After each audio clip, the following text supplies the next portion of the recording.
Homeopathy medicines பொறுத்த வரைக்கும் நான் ஹோமியோபதியில் ட்ரீட்மெண்ட் கொடுக்கறதுக்கு பேஷண்ட்டோட மைண்டு, அவங்களோட மைண்ட் சிம்டம், அதாவது பர்சனல்லேருந்து எல்லாமே தெரியணும். அது இப்போ ஒவ்வொரு டைமும் பேஷண்ட்ஸ் வரும்போது நான் கேட்பேன், அவங்களோட மைண்டு உங்களுக்கு ஏதாச்சும் ஸ்ட்ரெஸ் இருக்கா அப்படிங்கிறது. அது வந்து பேஷண்ட்ஸ் கூட நினைக்கலாம், இல்லை ஒவ்வொரு டைமும் அதை கேட்குறாங்கன்னு. அதுக்கு ஒரு எக்ஸாம்பிள் சொல்கிறேன். ஆக்சுவலாக ஒரு பேஷண்ட் என்கிட்ட வந்தாங்க. அவங்களுக்கு வந்து ரொம்ப சிவியரான ஹெட்டேக்கு, அடிக்கடி தலைவலி வரும். தலைவலி வந்து எந்த அளவுக்கு வரும்னா, தலைவலி வந்தால் அவங்களால அந்த பெயின் தாங்க முடியாமல் ஃபெயிண்ட் ஆயிடுவாங்க, மயக்கம் போட்டு விழுந்துருவாங்க.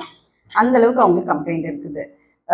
கிட்டத்தட்ட 4 இயர்ஸாக அவங்களுக்கு கம்ப்ளைண்ட் இருக்குது. அவங்க நிறைய மெடிசன்ஸ் எடுத்துட்டாங்க, கண்டினியூஸ் ட்ரீட்மெண்ட் எல்லாமே பார்த்தாங்க. பட் எதுவுமே அவங்களுக்கு ரெக்கவரி ஆகலை. அவங்களோட scan report, blood test report எல்லாம் பார்த்தா அதில் எந்த கம்ப்ளைண்ட்டுமே இல்லைமே, எல்லாமே நார்மலாக இருக்குது. பட் அவங்களுக்கு இது ரிப்பீட்டடாக வந்துக்கிட்டே இருந்துச்சு.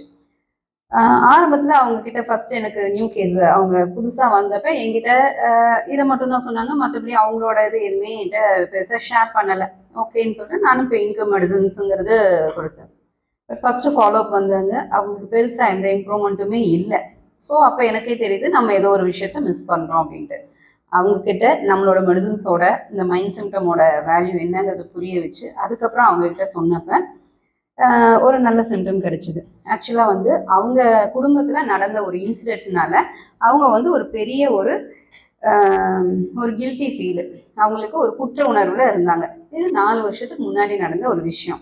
ஸோ இந்த 4 வருஷமாக அவங்களுக்கு அந்த குற்ற உணர்ச்சி இருந்துகிட்டே இருந்ததுனால மேபி அவங்க அதே தாட்லேயே இருந்திருக்காங்க. அப்போ நான் நெக்ஸ்ட் ஃபாலோஅப் வரும்போது பெயின்க்குன்னு மட்டும் இல்லாமல் இந்த சிம்டம்க்கும் சேர்த்து நான் மெடிசன் கொடுத்தேன். அடுத்த ஃபாலோஅப் வரும்போது அவங்களுக்கு வந்து 90% இம்ப்ரூவ்மெண்ட்.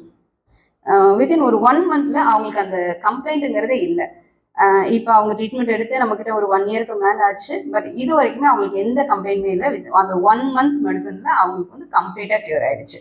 அதுக்காக தான் ஹோமியோ ட்ரீட்மெண்ட் பொறுத்த வரைக்கும் மைண்ட் சிம்டம்ங்கிறது ரொம்ப ரொம்ப ரொம்ப முக்கியங்கிறது.